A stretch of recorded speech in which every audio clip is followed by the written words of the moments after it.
Mateus 18, 1 a 14. Diz assim a palavra do Senhor. Fiquemos de pé para acompanharmos a leitura bíblica. Naquela hora aproximaram-se de Jesus os discípulos, perguntando: quem é porventura o maior no reino dos céus? E Jesus, chamando uma criança, colocou-a no meio deles e disse: em verdade vos digo que se não vos converterdes e não vos tornardes como crianças, de modo algum entrareis no reino dos céus. Portanto, aquele que se humilhar como esta criança, esse é o maior no reino dos céus, e quem receber uma criança tal como esta, em meu nome, a mim me recebe. Qualquer um, porém, que fizer tropeçar a um destes pequeninos que creem em mim, melhor lhe fora que se lhe pendurasse ao pescoço uma grande pedra de moinho e fosse afogado na profundeza do mar. Ai do mundo por causa dos escândalos, porque é inevitável que venham escândalos, mas ai do homem pelo qual vem o escândalo. Portanto, se a tua mão ou o teu pé te fizer tropeçar, corta-o e lança-o para fora de ti.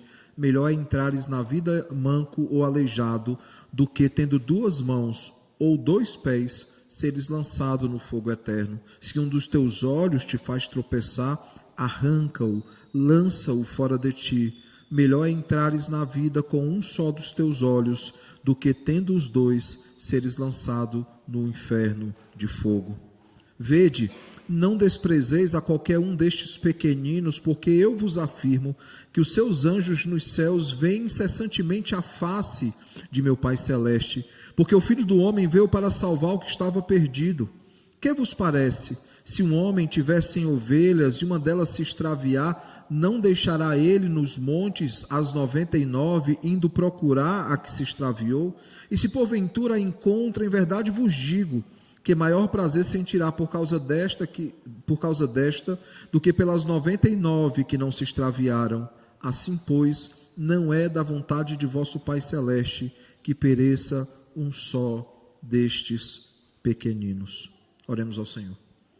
Santíssimo Deus, maravilhoso Pai, graças te damos, Deus, pela tua palavra, graças te damos pelo privilégio que temos de ter a tua palavra traduzida no nosso idioma, graças te damos porque aprove a ti inspirar autores bíblicos para escrever a tua revelação, da mesma forma que aprove a ti, Senhor, nos eleger de antemão, nos redimir, nos regenerar, nos converter, nos adotar, nos justificar, nos fazer andar em santificação e iluminar o nosso entendimento por meio do teu Santo Espírito, para que pudéssemos entender a tua palavra, Pai. Graças te damos, porque o Senhor não apenas inicia a boa obra, o Senhor há de completá-la até o dia de Cristo. Por isso clamamos ao Senhor, ilumina as nossas mentes por meio do Santo Espírito e fala aos nossos corações por meio de Cristo, que é o profeta da igreja. Que possamos, Senhor, mais uma vez sermos admoestados, exortados e consolados para vivermos cada vez mais conforme a tua vontade, para nos parecermos cada vez mais com Cristo, para a honra e glória do teu nome, Pai. É no nome dele, de Cristo, que nós nos colocamos diante de ti, e não apenas nos colocamos diante de ti, mas oramos ao Senhor e já agradecemos na certeza que o Senhor responderá às nossas orações. É no nome dele que nós te oramos e também te agradecemos. Amém. Podeis sentar, irmãos.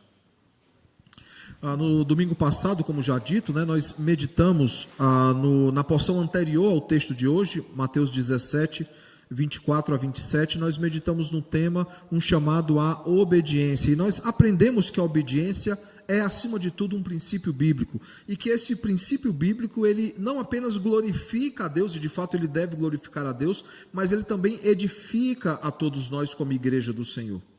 Quando vivemos uma vida de obediência, Deus é glorificado e nós somos edificados nesse processo de constante ensino a todos nós. E nós aprendemos então 3 preciosas lições, 3 aplicações importantes para a nossa vida. A primeira delas é que nós precisamos obedecer às autoridades instituídas e às leis que foram criadas, claro, sempre tendo como princípio a submissão ao Senhor, se são leis justas e se são governantes que agem de acordo com a vontade de Deus, nós devemos obedecê-los e devemos fazer isso porque é mandamento do Senhor, a não ser, claro, que uma delas, autoridades ou leis, afrontem a Deus. Se é uma lei que afronta o Senhor, uma autoridade que afronta o Senhor, nós estamos desobrigados a cumprir o quinto mandamento. Mas se não, irmãos, o quinto mandamento ele está muito bem posto e ele deve ser obedecido, né? Honra pai e mãe é um mandamento não apenas para honrarmos o nosso pai e a nossa mãe, mas toda a autoridade que foi instituída sobre nós, seja ela religiosa ou civil. Segunda coisa, nós precisamos glorificar a Deus, e faremos isso quando obedecemos ao Senhor, pois isso o agrada. Todas as vezes que nós vemos um mandamento sobre submissão, o imperativo, por exemplo, em Efésios 5 e 6, nós veremos sempre essa expressão, porque isso é justo, porque agrada o Senhor. Então, a nossa preocupação, irmãos, não é agradar a homens, é agradar a Deus, e isso envolve a nossa obediência visando a glória do Senhor. Terceira e última coisa, nós aprendemos também que nós precisamos pregar a palavra, e nós fazemos isso nos preocupando em não levar ninguém ao tropeço, ao escândalo. O bom testemunho é uma forma de pregação do Evangelho. Claro que a forma mais efetiva é o anúncio da palavra, mas, irmãos, se não dermos bom testemunho, as nossas palavras serão vazias. Se não tivermos uma vida que glorifique ao Senhor, como vimos no domingo passado, as pessoas não verão autoridade naquilo que ensinamos. Lembre que ao final do Sermão do Monte, as multidões ficaram maravilhadas com Cristo, porque ele ensinava com autoridade, porque ele ensinava com vida, ele ensinava algo que ele vivia. Nós precisamos fazer a mesma coisa. A pergunta que ficou então para a nossa reflexão semanal foi: nós temos obedecido a Deus? Nós temos obedecido a sua palavra, as suas ordenanças, a ordem que ele nos dá constantemente por meio da sua palavra? Bem, irmãos, como já anunciado, hoje nós aprenderemos um pouco mais sobre a importância de uma vida de santificação. E é interessante porque o texto de hoje, ao que tudo indica, ele acontece logo em ato contínuo ao texto que nós vimos antes. Por quê? Porque o texto diz o seguinte: naquela hora. Lembrem que eles chegaram de viagem. E ao chegarem de viagem, os cobradores de impostos, né, das 2 dracmas, que era as 2 dracmas eram recolhidas para benefício do templo, manutenção do templo. Lembrem que ao cobrar então as 2 dracmas, que eram referentes a meio ciclo ou a 2 dias de trabalho, eles chegam de viagem e são cobrados em relação a isso. E o texto diz que logo depois dessa situação, naquela hora, os discípulos então eles se aproximam de Jesus. Veja que interessante, irmãos, o que nos dá a entender é o seguinte: Pedro é interpelado pelos cobradores de impostos. Logo após ele ser interpelado, ele entra na casa e Jesus nem espera Pedro dizer nada. Jesus já diz que eles têm que pagar o imposto, mas antes ele lança um seguinte enigma, né? Quem é obrigado a pagar o imposto? O filho do rei ou os estranhos? E Pedro responde: os estranhos. E ele fala assim: como filho de Deus eu não precisava pagar esse imposto, mas para que não haja escândalo, vai lá, pega um peixe. E ele era pescador, todos nós sabemos. Pega um peixe, o primeiro que você fisgar, você vai ter lá um stater, né, que é referente a um ciclo ou a 4 dracmas, que seria o suficiente para pagar tanto o imposto anual, e lembre, esse imposto ele era anual, né, tanto o imposto de Pedro como o imposto de Jesus, ou seja, a história nos mostra que estão apenas os 2 ali conversando. Mas logo depois diz que naquela mesma hora, aproximaram-se de Jesus os discípulos. E eles tinham a seguinte pergunta para Jesus: quem é porventura o maior no reino dos céus? É interessante porque Mateus, ele não traz nenhum pano de fundo. Mateus ele não explica muita coisa. O pano de fundo é o imposto das 2 dracmas. Lembrando que somente Mateus traz essa história, e não confundam. A história do imposto das 2 dracmas não é a mesma história do tributo a César e a Deus. Dai a César o que é de César, dai a Deus o que é de Deus, que nós veremos alguns capítulos à frente. E é interessante porque Mateus, como um ex-cobrador de impostos, ele acha interessante essa história e ele acha que ela deve ser contada. Esse é o pano de fundo de Mateus. Mas Lucas e Marcos têm um outro pano de fundo. Por exemplo, Marcos capítulo 9, verso 33 e 34 diz o seguinte: tendo eles partido para Cafarnaum, ou seja, nós vemos que eles estão de volta a Cafarnaum, porque o capítulo 17, o verso 24 diz: tendo eles chegado a Cafarnaum, ou seja, é o mesmo contexto, é o mesmo momento. Marcos diz: tendo eles partido para Cafarnaum, estando ele em casa, e a casa lá, como nós vimos no domingo passado, era a base missionária deles, era onde eles se ajuntavam. Por exemplo, em Mateus 9 e o texto correspondente é Marcos 2, né? Em Mateus 9 é o local onde, por exemplo, desce a maca lá dos 4 amigos e o paralítico lá de Cafarnaum, onde Jesus pergunta: o que é mais fácil, dizer os teus pecados estão perdoados ou levanta-te e anda? É a mesma casa. E Marcos continua: estando ele em casa, interrogou os discípulos: de que é que discorreis pelo caminho? Veja que é Jesus que procura os discípulos e pergunta: o que é que vocês estavam conversando no caminho? E é interessante porque ele é muito próximo ao que acontece no texto das 2 dracmas. Antes de Pedro dizer que os cobradores de impostos estavam cobrando o imposto das 2 dracmas, Jesus já se antecipa, como nós vimos aí no verso de número 25, e diz: Simão, o que te parece? De quem cobram os reis da terra impostos ou tributo? Dos seus filhos ou dos estranhos? Ou seja, daqueles que eram de fora da sua casa. Aqui, mais uma vez, Jesus em Marcos se antecipa e pergunta: sobre o que é que vocês conversavam no caminho? E o texto continua dizendo: mas eles guardaram em silêncio, porque pelo caminho haviam discutido entre si sobre quem era o maior. Já Lucas diz só o seguinte: levantou-se eles, verso 46, levantou-se entre eles uma discussão sobre qual deles seria o maior. E ele nos diz no verso 47 de Lucas 9 o seguinte: que Jesus, sondando o coração deles, sabia exatamente o que é que se passava no coração deles. Alguém pode chegar e questionar: mas é uma mesma história sendo contada de formas diferentes. Isso não anula a história, não deixa a história, torna a história não confiável. Pelo contrário, irmãos, é aí que ela se torna confiável. Aqueles que entendem sobre relato, aqueles que são da área de história, aqueles que entendem sobre investigação, os que são da área de direito, vão lembrar que quando uma história ela é muito parecida em detalhes primários e secundários, essa história foi combinada. O fato deles terem percepções diferentes só corrobora a história. Por quê? Porque no final, o núcleo, a história é a mesma. Para Mateus, havia-se uma discussão sobre quem era o maior e eles procuraram Jesus. Já Marcos, ele diz que Jesus perguntou o que é que eles discutiam na estrada. E por que é que ele fazia isso? Porque ele sabia o que se passava no coração deles. Já Lucas nos diz que Jesus, conhecendo-lhes o coração, perguntou o que é que eles discutiram na estrada. Mas no final, irmãos, há uma discussão sobre quem é o maior no reino, há um diálogo entre Jesus e os discípulos, e há uma lição que Jesus deseja ensinar os seus discípulos. É muito provável que os discípulos não desejassem revelar a Jesus o teor da conversa que eles tiveram no caminho. E perceba, Mateus também dá essa ênfase: a conversa do caminho não é citada. Eles chegam a Cafarnaum e há uma outra questão levantada por Mateus, que é o imposto das 2 dracmas. E nós vimos no texto passado que Jesus, ele sonda os corações. Eles poderiam tentar esconder aquela pergunta, esconder aquela história da conversa que eles discorreram pelo caminho, mas Jesus, ele sonda corações. Como já dito, Mateus 9, verso 4, diz que os fariseus, eles arrazoavam em seus corações sobre aquilo que Jesus havia dito sobre perdão de pecado, dizendo: é blasfêmia, somente Deus pode perdoar pecados. E o texto diz que Jesus, sabendo o que eles arrazoavam em seus corações, perguntou: o que é mais fácil dizer? Os teus pecados estão perdoados, ou levanta-te, pega a tua maca, anda e vai para a tua casa. O fato é que também na passagem anterior, no verso 25, antes de Pedro contar o que os cobradores de impostos haviam questionado para ele, sobre se Jesus daria ou não o imposto das 2 dracmas, Jesus já se antecipa, ele já entra na história.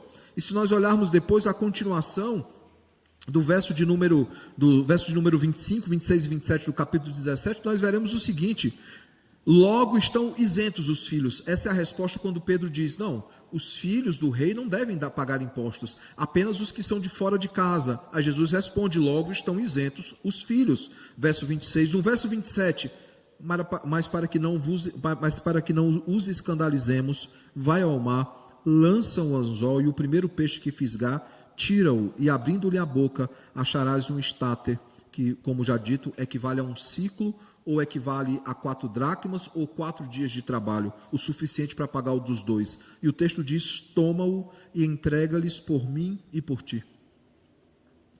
Perceba, irmãos, que como nós já vimos no texto passado, há pelo menos 2 milagres no texto passado. Jesus sondar corações e sondar a conversa, né? Muito semelhante ao anjo do Senhor, que é o próprio Cristo ali no encontro com Sara e Abraão, né? Que Sara ri e ele diz assim, ó, por que você está rindo? Quem foi que disse que eu ri?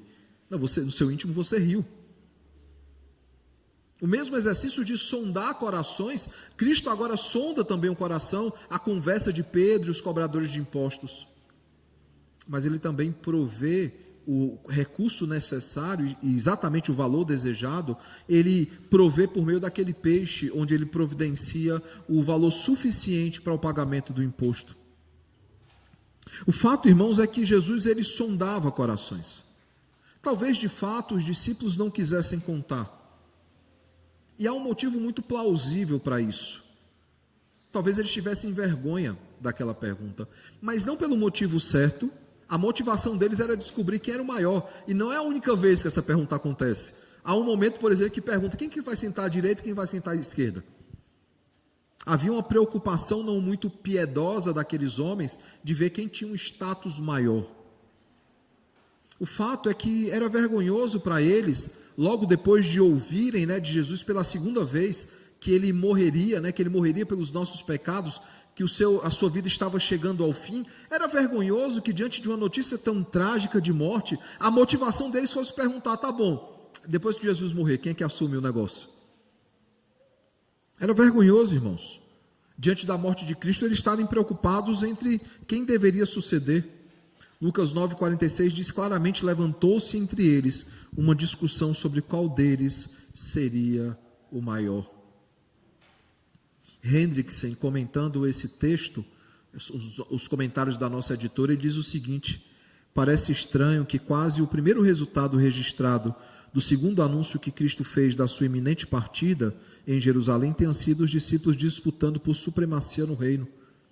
Quão depressa sua tristeza, lembrem, o reverendo Tiago pregou na primeira vez que Jesus fala da sua morte, e eles ficaram irritados com aquilo.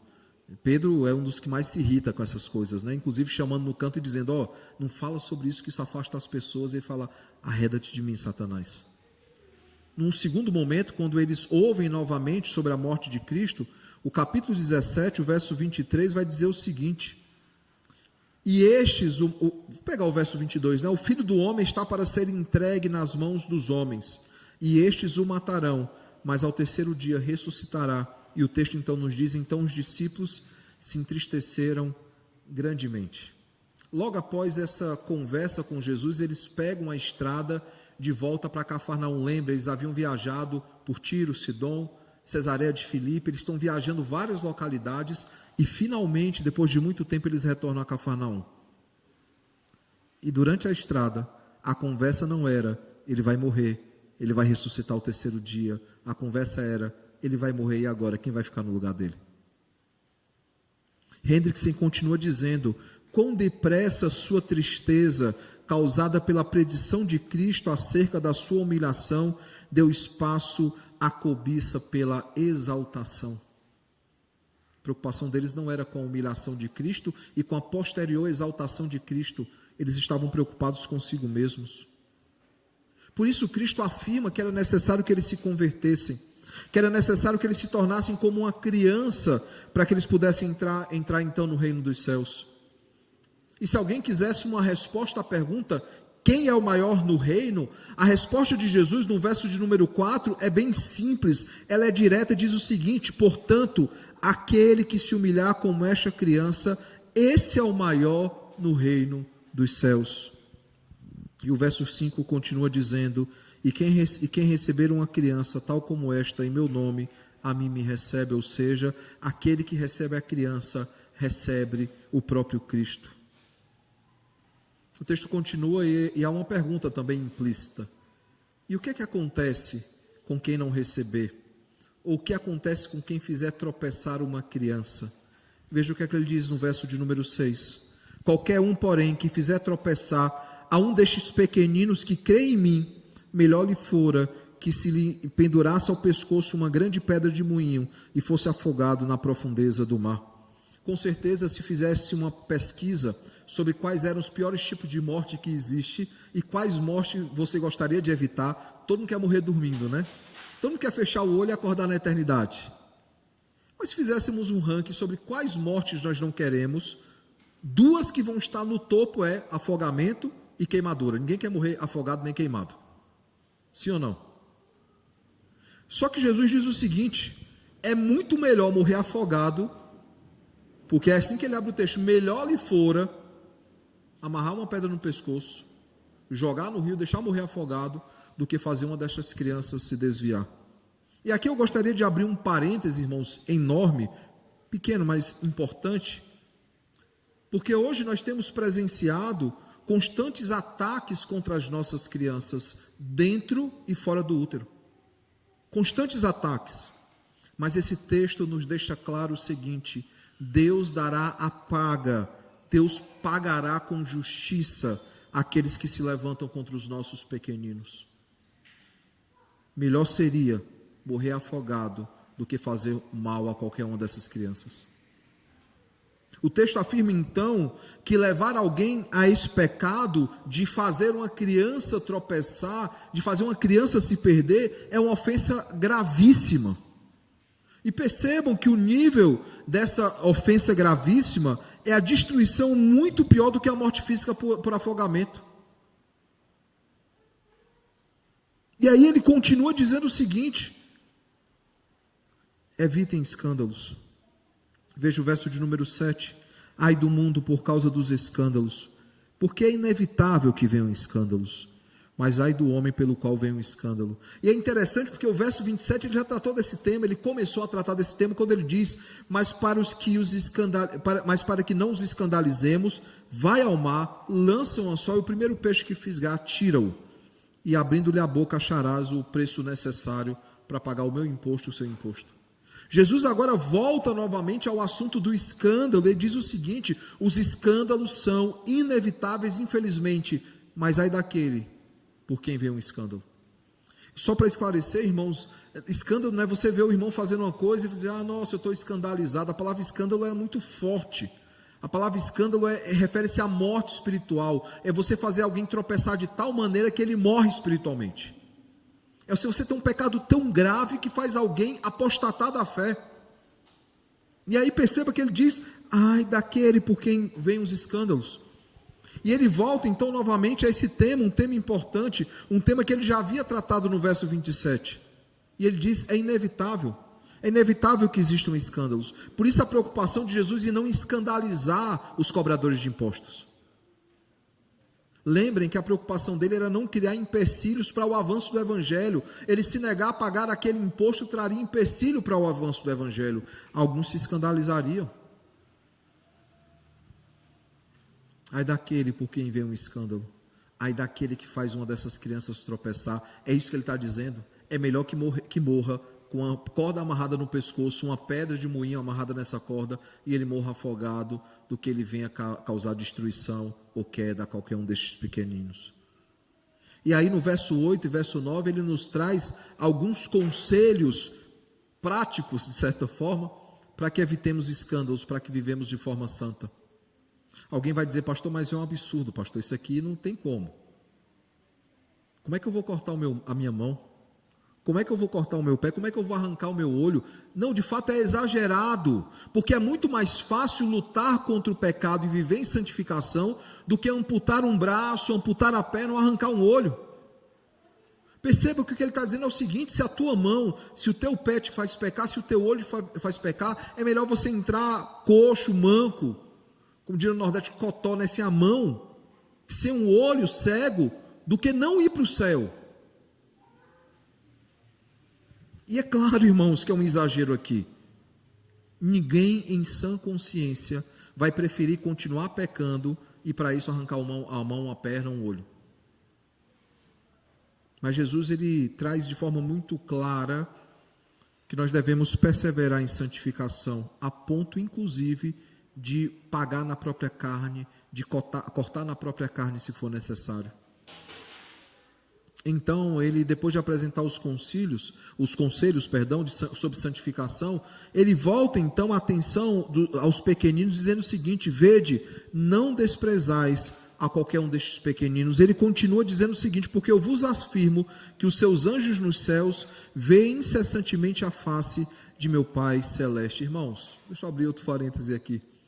Esse texto não é uma defesa para anjos da guarda. Não é sobre isso que o texto está tratando. O texto está tratando que Deus, ele cuida tanto dos seus pequeninos, que ele não deixa que esses pequeninos passem por situações difíceis, situações que irão de encontro à sua integridade, por exemplo, física ou espiritual. É interessante, né? Parece que algumas crianças têm anjos dobrados, né? Parece que algumas crianças têm anjo que trabalha 24 horas e até hora extra. Eu lembro da oração de um adolescente da igreja, antes de eu casar, reverendo Thiago, eu era muito afoito no volante, né? Não era, Emerson? Não, gente de Mossoró aqui para servir de testemunha.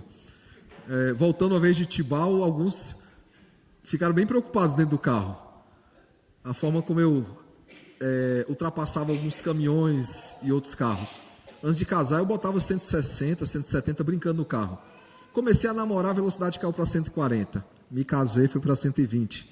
Nasceu Sara, caiu para 90.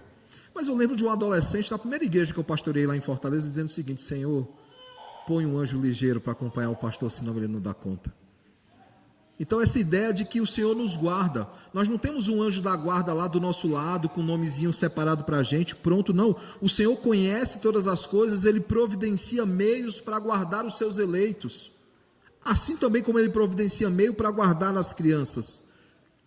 Por isso, esses anjos que assistem diante do Senhor guardam esses pequeninos, e se até o Senhor, por meio dos seus anjos, guarda esses pequeninos, imagina nós o que nós devemos fazer em relação a eles.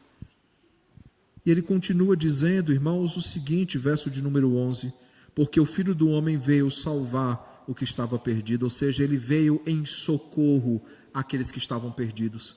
E para ilustrar então o socorro do Senhor em relação àqueles que estavam perdidos, ele nos propõe uma parábola, a chamada parábola da ovelha perdida. E talvez algum pense: pastor, só podia separar a parábola e tratar separado. Não, mas ele está dentro do mesmo contexto das crianças, porque ele conclui dizendo isso. Qual é a parábola que ele propôs? É o seguinte: qual o pastor que, tendo 100 ovelhas, e uma dessas ovelhas se extraviar, não deixará as suas 99, irá ao encontro à procura da 100ª e resgatará aquela 100ª? Diz o seguinte, que aquela que foi perdida e achada, há maior alegria do que aquelas que permanecem. E aí ele conclui dizendo o seguinte: assim pois, não é da vontade de vosso Pai Celeste que pereça um só destes pequeninos. Veja que ele está dizendo o seguinte para aqueles homens: vocês estão preocupados em quem é o maior no reino? A preocupação do Senhor não é essa, a preocupação do Senhor é salvar o seu povo. A preocupação do Senhor é vir ao encontro dos perdidos. A preocupação do Senhor é achar todas as ovelhas, não apenas 99, mas as 100 ovelhas. Ele resgatará cada uma das suas ovelhas. Essa é a preocupação do Senhor, e essa deveria ser a preocupação daqueles discípulos. Não em quem é maior de um reino, mas quem é o maioral do reino, que é Jesus Cristo, e para que esse reino foi estabelecido. De forma, irmãos, que esse texto ele nos traz importantes lições sobre santificação, importantes lições de como nós devemos proceder como santos e eleitos de Deus, de como nós devemos nos portar em um mundo decaído, em um mundo tão difícil. A primeira coisa que nós vemos aqui no texto é que a nossa santidade ela é manifestada por meio da nossa humildade. O que é que ele deveria responder diante da discussão: quem é o maior no reino?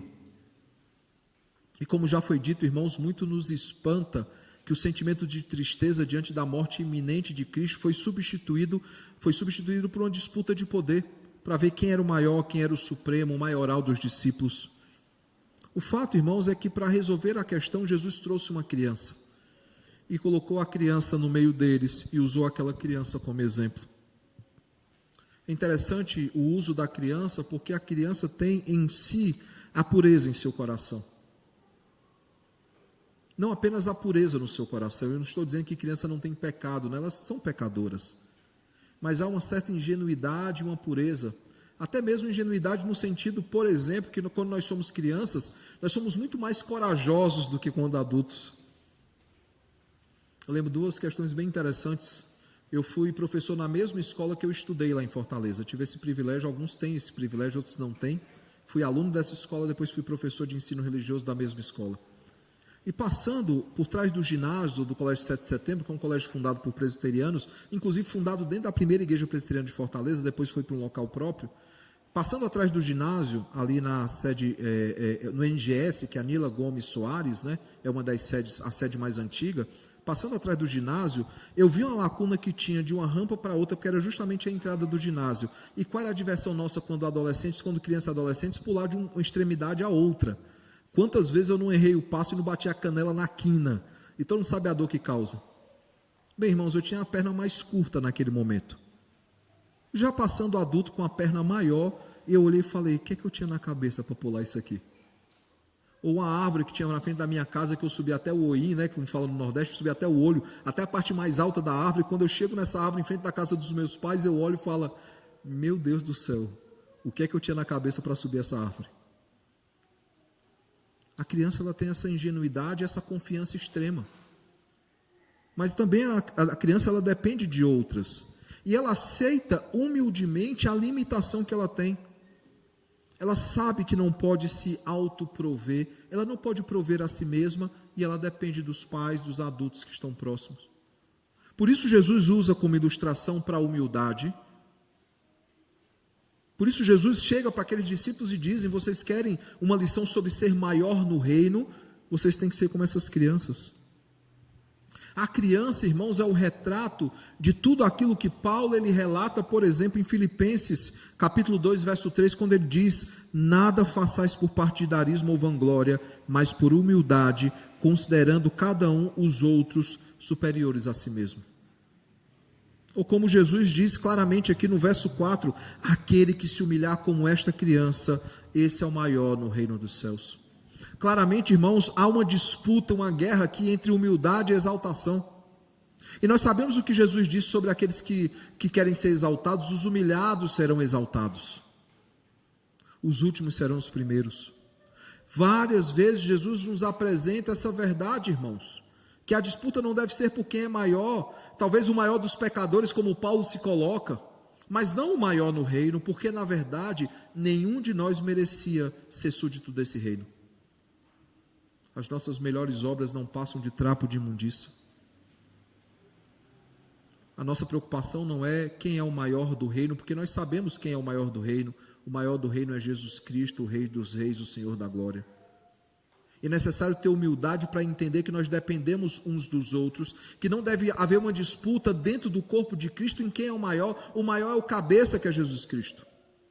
Por isso somos desafiados a isso. Jesus, o próprio Cristo, ele foi humilhado, porque depois do texto de Filipenses 2:3, no verso 5 ele vai dizer o seguinte, tende como exemplo ao próprio Cristo.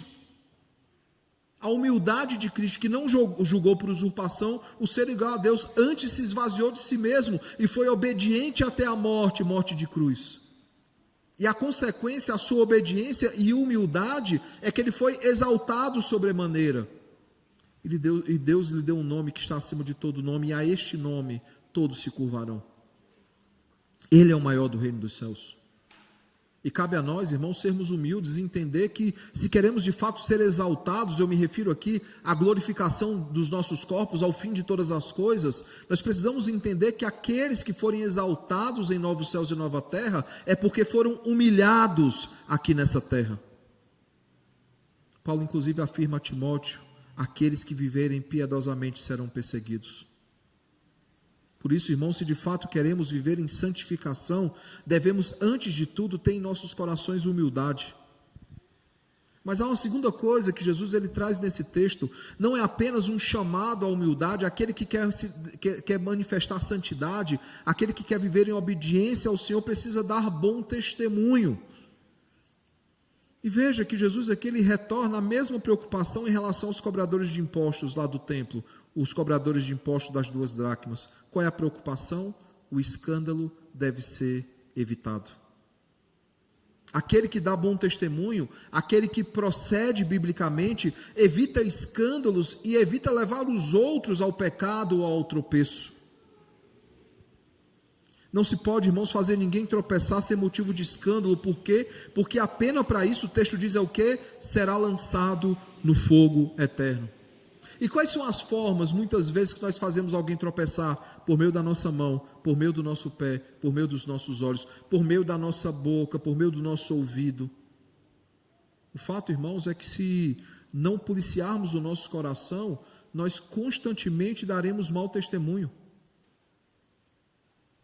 Nessa luta constante contra o pecado, nós precisamos nos preocupar na glória de Cristo. Para isso vivemos uma vida bíblica. Mesmo que isso nos custe, irmãos, arrancar uma mão, arrancar um pé, arrancar um olho, algo radical. Que é algo menos radical, se, por exemplo, a sua rede social tem te feito pecar, para de usar a rede social. Se andar em alguns lugares tem te feito pecar, para de andar nesses lugares. Se algumas amizades têm te feito pecar, afasta-se dessas amizades. É menos radical ou não é? A outra opção que você tem é arrancar seu pé, sua mão, seu olho, ou qualquer outro órgão do teu corpo que te faz pecar. O fato, irmãos, é que é muito claro o que Jesus quer dizer a todos nós aqui. E perceba que não se trata de um pecado pontual, mas de uma prática contumaz e sem arrependimento. Isso é muito claro nas Escrituras. Por exemplo, o texto diz que os adúlteros não herdarão o reino dos céus. Aí alguém que já cometeu adultério uma vez fala: pastor, eu já cometi adultério, mas eu me arrependi, pedi perdão ao Senhor, eu abandonei esse pecado. Não é sobre você que o texto está tratando. Ele está tratando sobre aquele que vive constantemente adultério, ou aqueles que roubam, ou aqueles que matam. Não é alguém que fez algo pontual, que se arrependeu e confessou diante do Senhor, mas que costumeiramente pratica aquele pecado de forma consciente e mesmo inconsciente. Mais uma vez advertido sobre o pecado, precisa abandonar esse pecado. Eu não vou entrar nesse texto hoje, mas só para ilustrar o que eu quero dizer sobre a prática contumaz do pecado, o verso 15 diz o seguinte: se teu irmão pecar contra ti, vai arguí-lo entre ti e ele só. Se ele te ouvir, ou seja, se ele se arrepender do pecado que cometeu, ganhaste o irmão.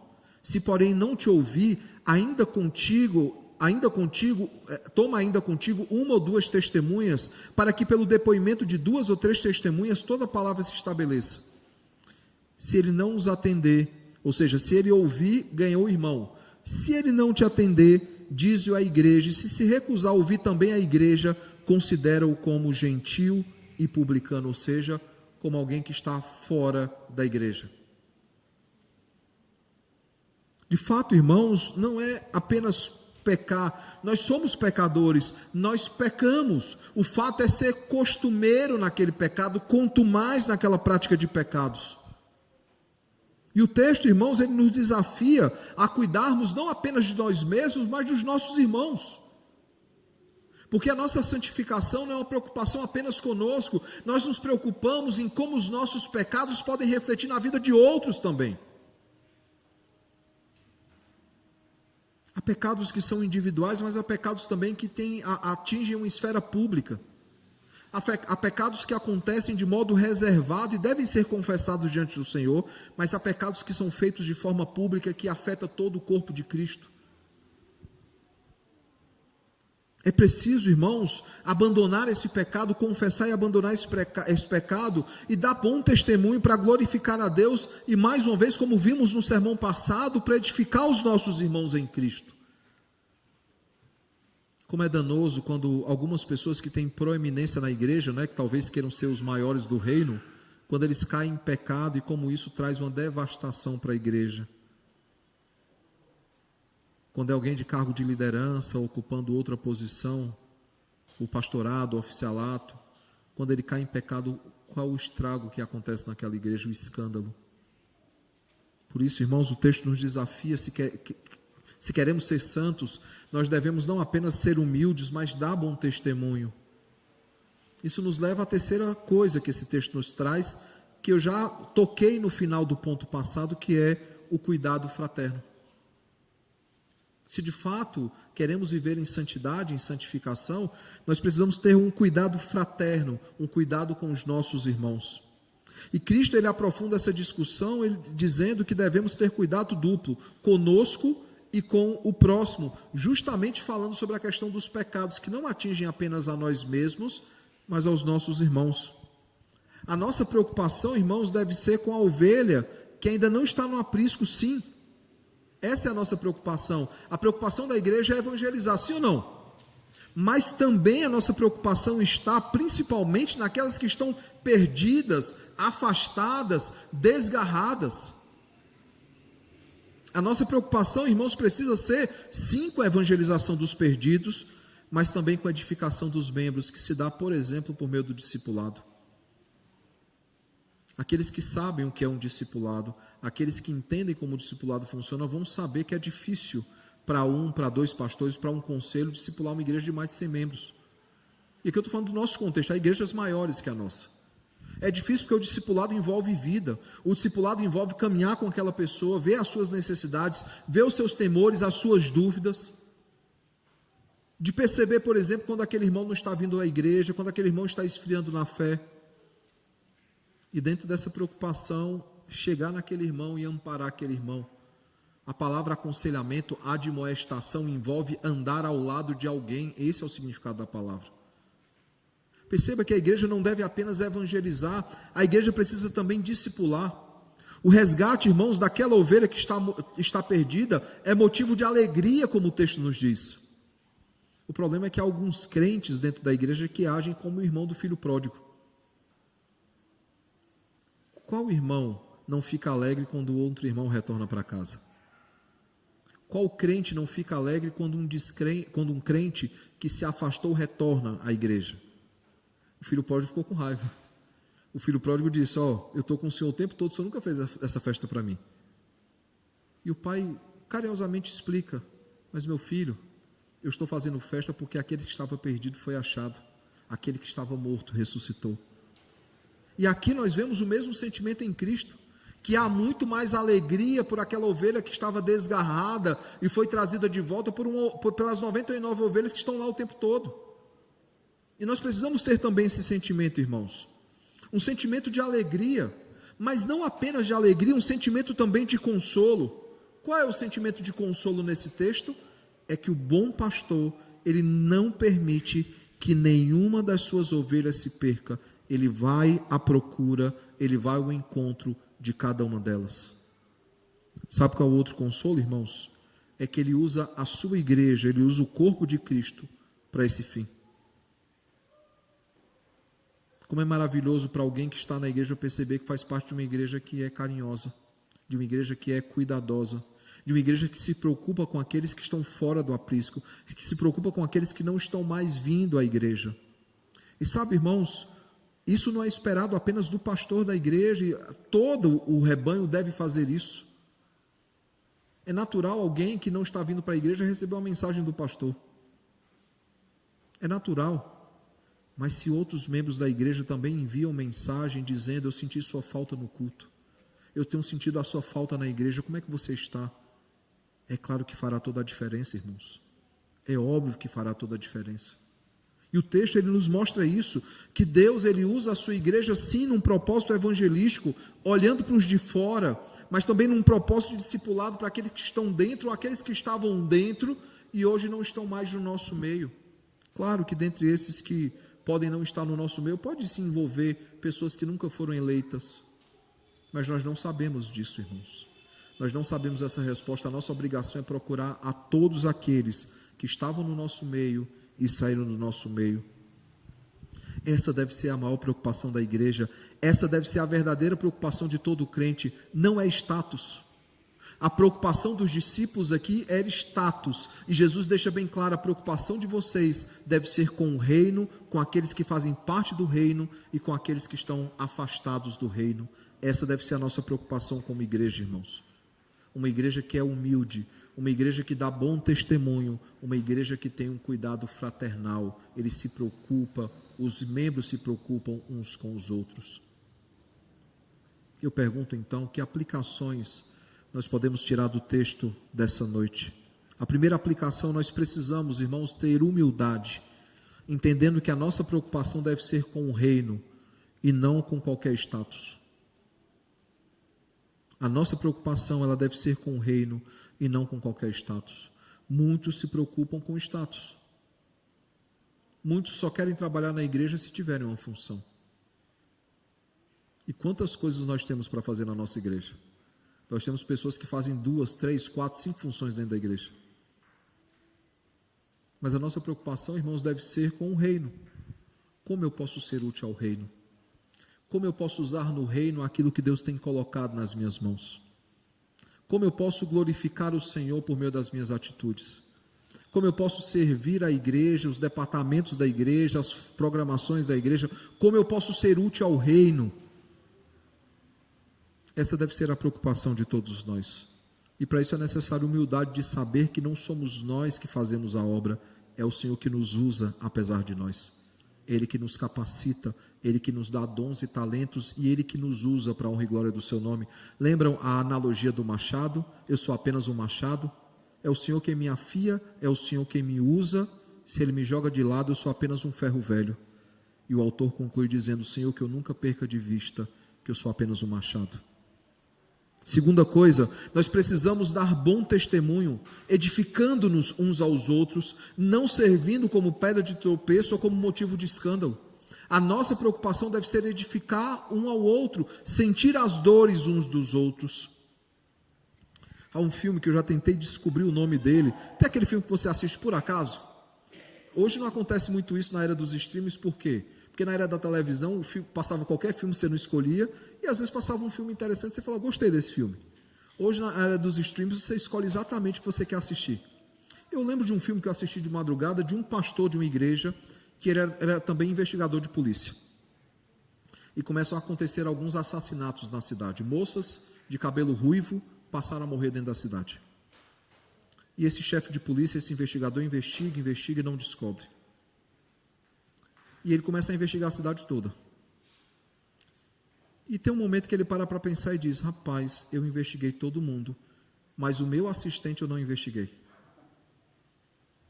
Ele pega então a caneca que o assistente havia usado e puxa a digital e descobre que aquele assistente que ele havia acolhido na igreja, havia acolhido na cidade com tanto carinho, tanta confiança, estava vindo de uma cidade onde mulheres também morriam pelo mesmo motivo. E aí, juntando os pontos, ele percebe que aquele cara era o assassino. Ele vai confrontar aquele cara, há um desfecho, não vou contar, não vou dizer que ele morre, fiquem tranquilos. Mas o fato é que a cena que encerra o filme é a seguinte: ele está numa noite como essa, uma noite de ceia, e ele vai celebrar a ceia. E os irmãos vão perceber que o primeiro que participa dos elementos é o ministro. Vocês perceberam, eu tiro um elemento de cada, ponho em cima da mesa, porque é o primeiro a participar. Quando ele vai ser servido pelos diáconos, presbíteros da igreja, ele não quer pegar os elementos. Por quê? Porque ele se sente culpado pela morte daquelas mulheres. E ele balança a cabeça dizendo: não vou tomar a ceia. E aí o diácono não sabe o que fazer, vai então servir a outros irmãos. E um a um, cada um dos irmãos diz a mesma coisa: se ele não tomar a ceia, nós também não tomaremos. E aquela igreja começa a chorar, e ele entende que ele foi acolhido pelaquela igreja. Ele não era responsável pela morte daquelas moças, por mais que ele tenha sido negligente em não investigar todo mundo. E sabe, irmãos, o sentido, mesmo sendo um filme que não tem propósito religioso, não tem um cunho religioso, é um filme secular, mas perceba que a ceia, ela envolve exatamente isso. Se alguém está doente, todos estão doentes.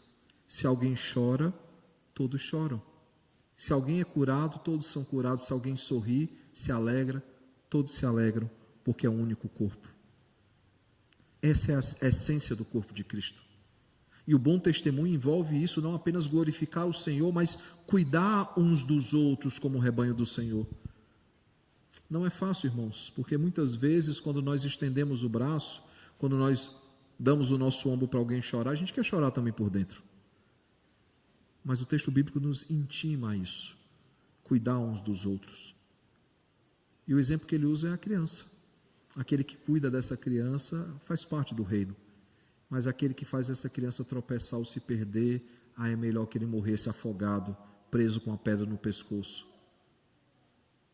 Nós precisamos, irmãos, dar bom testemunho, edificando-nos, não apenas a nós mesmos, mas edificando-nos uns aos outros. Terceira aplicação, nós precisamos cuidar uns dos outros, A começar de nós mesmos, sim, mas também nos preocupando com os nossos irmãos. Nós não vivemos um evangelho ilhado, nós não vivemos cada um a nossa própria vida como corpos distintos. Nós somos um único corpo, que tem um único cabeça, e esse único corpo, ele se preocupa com a necessidade uns dos outros. É claro que se uma mão quiser cortar a outra, não vai fazer por quê? Porque ela sabe que é muito mais fácil abandonar uma prática de pecado do que cortar a própria mão, e um vai cuidando do outro, e um vai pastoreando o coração do outro. Colossenses 3,16 diz: habite ricamente em vós a palavra de Cristo, instruindo-vos e aconselhando-vos mutuamente com toda a palavra, com toda a sabedoria. Nós precisamos, irmãos, nos preocupar com isso. Claro, o pastor é aquele que pastoreia a igreja, é aquele que pastoreia as casas, mas cada um de nós é chamado ao aconselhado mútuo e ao cuidado mútuo um com os outros. Há pessoas que possivelmente eu não terei como saber que está doente ou que precisa de cuidados pastorais, mas você está lá perto e consegue. E se por acaso você não conseguir dar conta, você liga o pastor e fala: pastor, há uma situação que eu não estou conseguindo resolver e eu preciso da sua ajuda. A nossa igreja é tão preocupada com isso que, por exemplo, diz que é função dos diáconos fazer a filtragem para saber aqueles que estão doentes e carecem de uma visita do conselho. Veja que o papel primário da visita não é do conselho, são dos diáconos. E depois os diáconos passam para o conselho entende: pastor, essa visita é só o senhor que consegue fazer. Há um problema ali que carece de cuidados pastorais. Perceba que a igreja funciona como um organismo onde uns se preocupam com os outros. Porque se de fato queremos ser santos, irmãos, nós precisamos ser humildes, dar bom testemunho e cuidar uns dos outros. Porque é exatamente isso que Cristo fez por nós. Ele foi humilde, ele é o exemplo de humildade. Ele deu um testemunho verdadeiro a respeito do seu Pai e a respeito da obra que ele veio fazer. E ele também se preocupou o tempo todo em cuidar de cada um de nós, o bom pastor que não apenas dá a vida pelas suas ovelhas, mas o bom pastor que vai ao encontro daquela ovelha perdida, daquela ovelha desgarrada, porque ele veio, irmãos, como o texto diz, ele veio para salvar o que estava perdido. Eu pergunto então, nós somos santos assim? Nós temos vivido dessa forma? Se sim, glória a Deus por isso. Se não, que é o mais provável, estamos nessa luta constantemente, que nós possamos nos colocar diante do Senhor e pedir perdão. Senhor, me perdoe porque eu não tenho vivido como o Senhor espera, e me ajuda a viver para a honra e glória do teu nome. Me ajuda a ter um coração humilde, me ajuda a dar bom testemunho, me ajuda a cuidar dos meus irmãos em Cristo. O nosso vínculo, irmãos, o vínculo que nós temos, pode não ser um vínculo de sangue, mas é um vínculo pelo sangue de Cristo. Vínculos de sangue acabam-se nessa terra, vínculos pelo sangue continuam eternamente. Que o bom e eterno Deus, irmãos, nos ajude a de fato sermos santos, e que para isso possamos viver em humildade e não em exaltação, dando sempre bom testemunho, edificando os nossos irmãos, evangelizando aqueles que estão fora, discipulando aqueles que estão dentro, cuidando assim, dessa forma, cuidando assim uns dos outros. Foi para isso que nós fomos chamados. Essa deve ser a nossa preocupação. No próximo domingo nós veremos o desafio do perdão, lembrando, e a parábola do credor incompassivo nos lembra isso. Deus nos perdoou de uma dívida impagável, e muitas vezes nós não conseguimos perdoar os nossos irmãos de dívidas bem pequenas. Que Deus possa incomodar os nossos corações, irmãos, durante a semana, sabendo que nós precisamos cuidar uns dos outros, e se há pecados que precisam ser confessados diante do Senhor, que possamos confessar. Se há relacionamentos que precisam ser refeitos, que a prioridade nossa durante toda a semana seja refazer esses relacionamentos, porque próximo domingo à noite, irmãos, ele vai ouvir muito puxão de orelha do Senhor em relação a isso.